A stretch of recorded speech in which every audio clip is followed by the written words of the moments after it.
Tidak ada para pegiat usaha, para pejuang nafkah yang tidak pernah jatuh.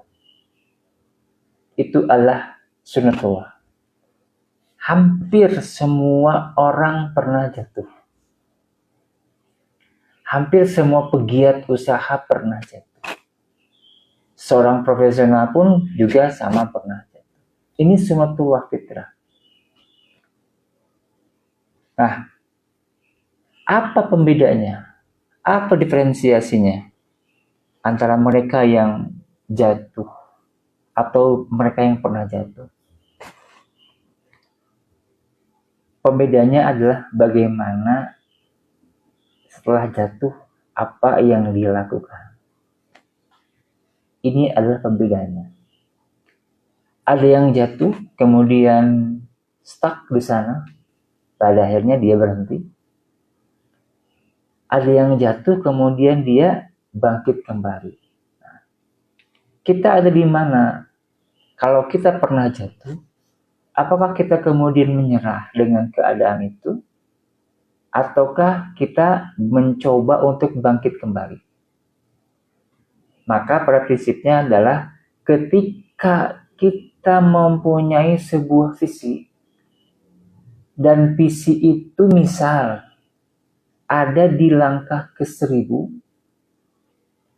lalu di langkah ke-100 terjatuh, maka kalau berhenti, sisa langkah tidak akan dilalui dan visi tidak akan tercapai.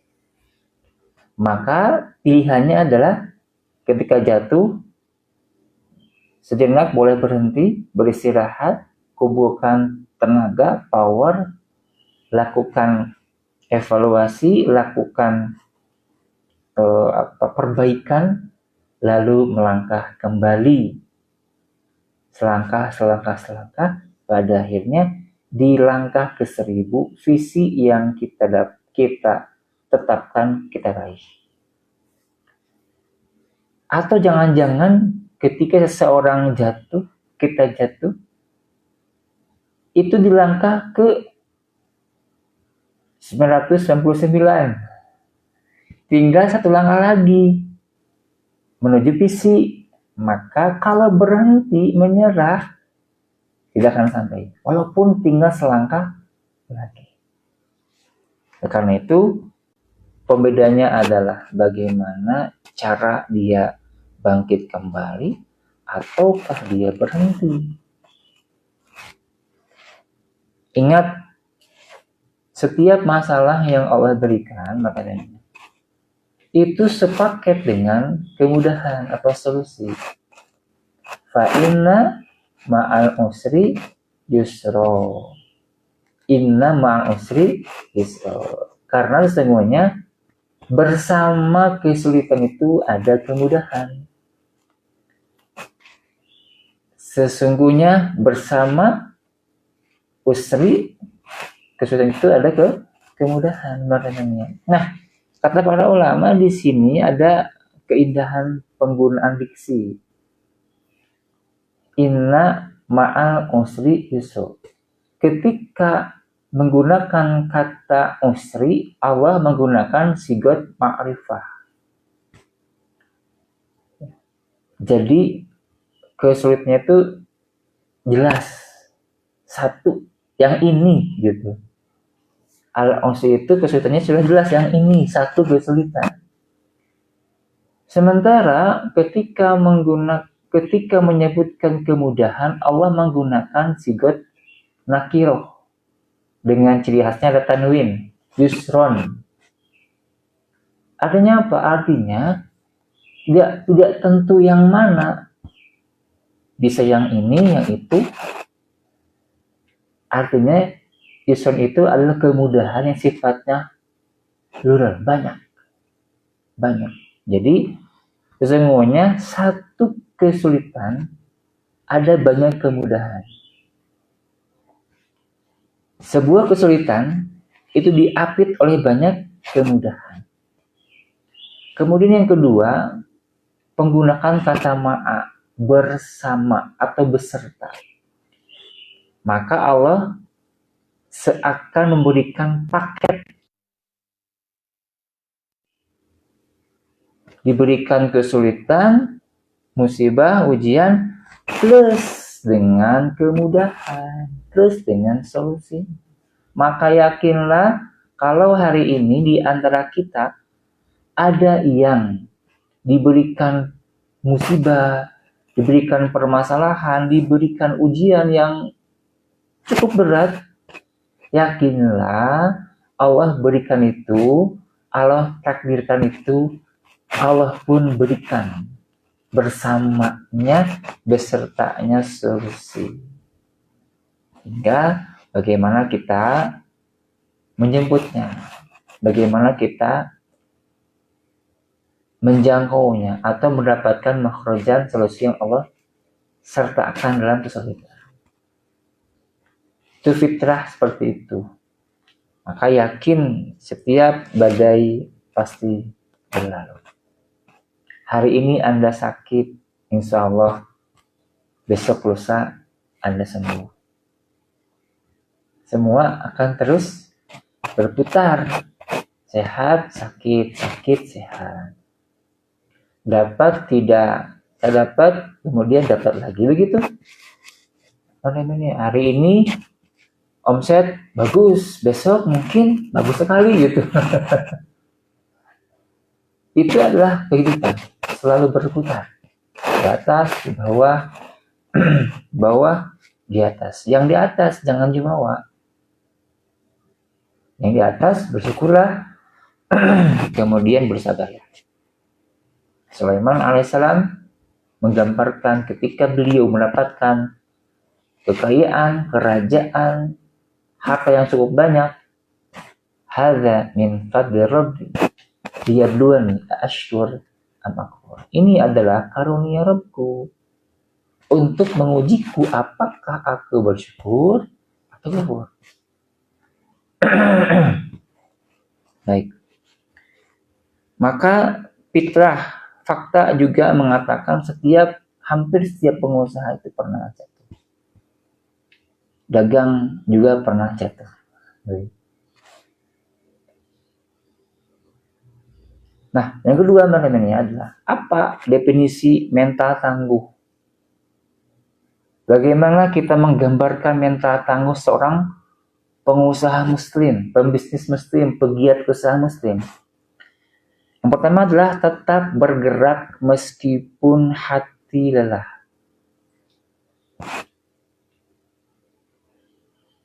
Tetap keep move, ya, meskipun hati lelah.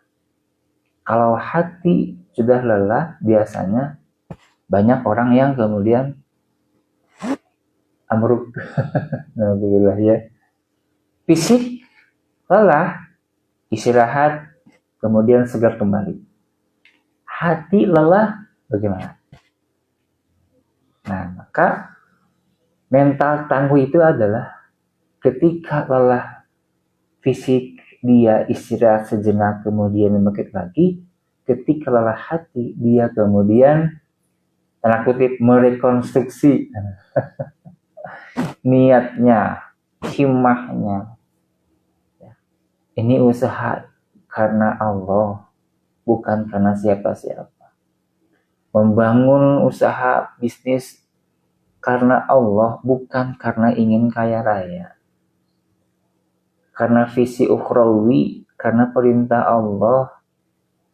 Karena untuk menjadi pegiat usaha, pejuang nafkah itu butuh tauhid, ya.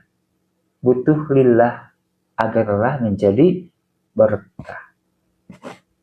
Yang kedua adalah tetap kita memegang integritas ketika peluang-peluang maksiat terbuka. Tetap jujur meskipun peluang curang menganga. Itu mental tangguh. Ketika seseorang dihadapkan dengan peluang curang, kemudian dia ambil, nah itu lemah. Itu lemah. Mental lemah seorang pengusaha muslim. Karena itu semestinya semestinya. Seseorang memahamkan diri pada agama ketika dia memutuskan sebagai seorang pegiat usaha. La yabi' fi suqina illa man qad tafaqaha fid din. Jangan jualan di pasar kami kecuali ketika dihadapkan pada peluang curang, jujur, ya amanah. Ketika dihadapkan pada peluang korupsi, no, tahan. Itu godaan. Itulah mental tangguh. Yang ketiga adalah tetap berikhtiar meskipun hasil atau hilal belum terlihat. Ini mental tangguh. Karena kita berfokus pada proses. Orientasinya proses. Maksimalkan proses kita. Kualitaskan proses kita. Untuk hasil nanti, kita sudah sama-sama tahu. Wan nas bitafkir, wallahu bitafdir. An-nasu bitafkir, wallahu bitadbir. Manusia hanya berpikir. Manusia hanya merencanakan. Manusia kita hanya berikhtiar. Tetap ujung-ujungnya hasil Allah yang akan menetapkan. Dan Allah Maha Adil. Allah Maha Adil. Orang yang berusaha dengan keras, dengan cerdas, akan berbeda hasilnya dengan orang yang bermalas-malas dan usaha bukan atau tidak dengan ilmu. Allah Maha Adil. Jadi itu definisi secara praktis ya, mental tangguh itu seperti itu. Dalam arti stay positif, ya, selalu menjadi orang yang positif. Kemudian yang ketiga, realitas lapangan macam ini. Hal-hal yang biasanya atau hal-hal yang sering dialami oleh seorang pegiat usaha, seorang pengusaha adalah pertama misalnya omset itu naik turun. Ada nggak di sini Anda dagang, pengusaha yang omsetnya tetap? Jarang ya. Hampir semua pengusaha itu omsetnya naik turun.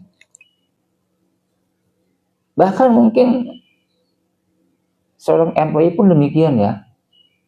Employee atau karyawan itu pun demikian ya. Kadang-kadang gajinya 4 juta, kadang-kadang 10 juta gitu. Tergantung jam masuk dia. Masuk kerja dapat, nggak masuk kerja nggak dapat. Nah, gitu. Meskipun dia punya upah pokok, tetap kinerja pun dihitungkan fluktuatif. Nah, apalagi seorang pegiat usaha, apalagi seorang pengusaha, apalagi seorang pedagang, omsetnya naik turun. Kadang-kadang naik, kadang-kadang naik banget gitu. Fluktuatif.